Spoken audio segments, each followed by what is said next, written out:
Yeah, hi, John. You said on the radio show that what you see this game tomorrow as a way to get on a path. And I wondered a path to where, and also as a second part, you also said you'd rather the guys think about winning one game four times rather than trying to win four games. Can you explain your thinking there too? Yeah, this at this time of the year, you stay in the moment. You don't worry about what else is going on around you. All you're trying to do is be at your best at the end of the year, which I've done every year I've been here. I've pushed the same message, whether it's, look, all this is for seeding, so let's be at our best. Now it's become, all right, we're going to have to go and do something unique and special, which we can if we continue to climb. Now, that means one, 16 to 18 assists, 10 to 12 turnovers, no more, and we fight. If we do those things, you all know we'll be right there and with our chances to win. Got to shoot the ball a little bit better than we had the last couple games, and then it all becomes a mindset. In the NCAA tournament, we're playing weekends, and you don't even know who your second game is unless they played before you. You may think it's this team, but they lost. It's the same thing in Nashville. We're going to play a game first. All we worry about is that game. The next game would probably be played after. We don't even know who it's going to be. So stay in the moment. Like today's practice is all we should be thinking about. Yesterday's practice was pretty good. It was rough. We had a couple busted up lips, and it was interesting. And we had a little freak thing that I don't think will affect anything, but we had a guy come down on an ankle funny, and didn't really step on anybody, just came down funny and nothing crazy, but he'll be fine, I believe so. But it was a good practice. Now today's practice, the same. We moved it up a little bit so it's earlier because the game's earlier. But the great thing about these guys, and it's been a struggle, and I say this, there's a lot of stuff. Even my coaching, we've not been where we've been. So, but these kids have never stopped. They've never stopped fighting for our fans, for the state, for the university, for the program. They've never stopped fighting. We just got to understand there's only one path for us. Fight. If you get banged on the board, you're not winning. 2, create shots for each other, 16 to 18 assists. 3, keep those turnovers down because they lead the baskets for them. We do those things, we could go on a run. But it's all of them.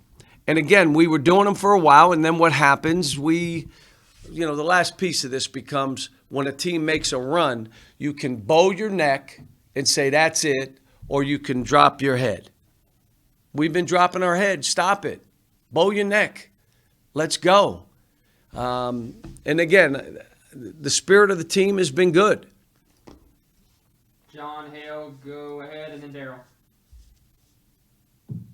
Cal, you talked on the radio show the other night about maybe letting Lance have another opportunity because he fights, obviously getting Dante in there a little bit more. It felt like you had hit a real groove with that 7-man rotation. How difficult is it at this point in the season to still be kind of wondering who you should be playing out there? Well, as you guys have watched, we've really had inconsistency. And at this point, you're playing to win the game. Forget about next game or forget about egos. Those are out the window now. And so if we start a game and we got some guys that won't battle and fight, then we know we have Lance. Lance looked good in practice yesterday. What did he do against Mississippi State last time? How did he play against North Carolina when he went in battle? He was fine. Guys aren't shooting the ball as well. Let's give Dante another shot. He's not been shooting it particularly well in practice and stuff, but you know what? Every time he misses, we stop, and everybody on the team says to him, what? Keep shooting. We got to get him into a different mindset right now so he can go in the game and let loose and let shots go.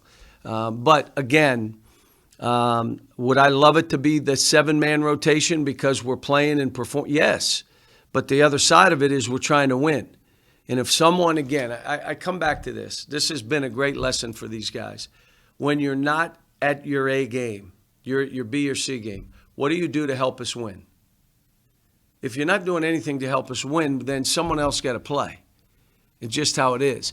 And the inconsistency has kind of led us to just like, okay, let's try something different. I'm not going to just let a game go. It's just not how I do this. Daryl, go ahead, and then Kent. Yeah, John, you may have hit on this a little bit already, but I wanted to follow up a little. With the type of season you've been through at this stage, and team could either pack it in or they could play with hair on fire, desperation. What's your feeling among the kind of the mentality of the teams? They had some really tough losses. Yeah, they've been good, Daryl. They've been good. We had a team meeting and talked about this. The reason my teams historically, and I'm talking back to conference tournaments is when I was in USA, Atlantic 10, and here. And you say, why have your teams done so well in conference tournaments? Well, they've done well because the entire season, every game we played was someone's Super Bowl. The rivalries to us weren't as big as the rivalries they had with us. And so now all of a sudden, you've been in a war every game. You're battle tested for postseason. Other teams won't be as battle tested. They haven't been through what you've been through. But the other side of that is to finish off games, you have to play with some reckless abandon.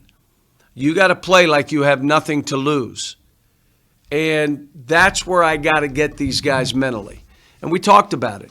Talked about individuals in the room and how they're close and and talked about different teams that went on a roll at the end of the year and won 4 games in their tournament or 5 games in their tournament and ended up going to the national championship game because they got in.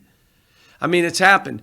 But it's what I said is the reason I believe we're going to do this and can do it because my teams historically have done it.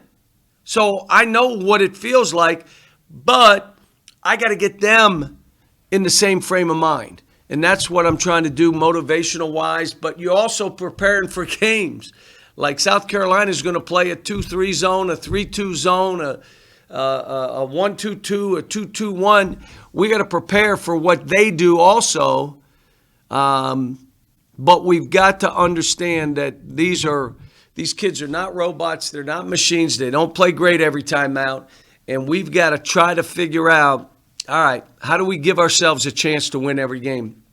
And I think to this point, you have to admit, that's all you could see. That's what we've been doing and I've been doing. How do we give ourselves a chance? And we've had a chance, and now we got to just push it over the edge. Kent and John Long. John, during that 3-game winning streak, it looked like you guys were really starting to get it and just about ready to take off. But then you had that week off. Can you pinpoint, did anything happen during that week? Because obviously they haven't looked the same in the last 2 games.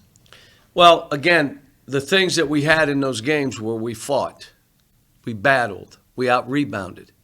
So you could say that time off, I don't know if that time off led them to hearing the wrong things and reverting back to not fighting, not passing to each other.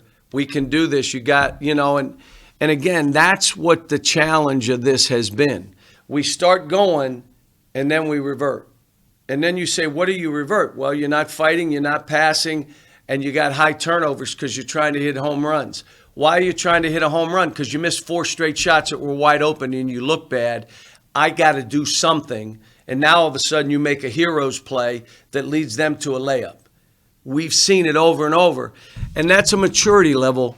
And again, the good news of what you said, we've seen ourselves be right there where, all right, if this is who we are, this is going to be some fun. We just got to get back to that. Now, how do you want to finish this? And that's what I'm saying to them. You can paint the picture you want. Our season's going to be 0-0 after Saturday. What is Saturday's game? To get us ready and in the right mindset. I don't know what's going to happen in the game. None of us do. But I know let's do our best and let the score take care of itself. John and Kyle, and we'll see where we're at.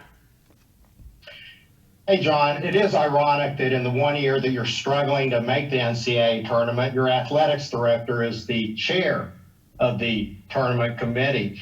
How frequently do you speak with Mitch, and what words of encouragement has he been giving you during this time? Well, he's called me after just about every game, and he's been great. He and I had talked, if we can do this, this, this, and I said, Mitch, you're right. Let's worry about this, though, first, this one game. Because he would never be in the room if they talked about us anyway. But we knew what the numbers were saying. We knew. And we knew if we could go on a little run here, we were going to be right in the hunt and not have to win the tournament. And so we had talked. He never talked about what goes on in the room. That's, confidential.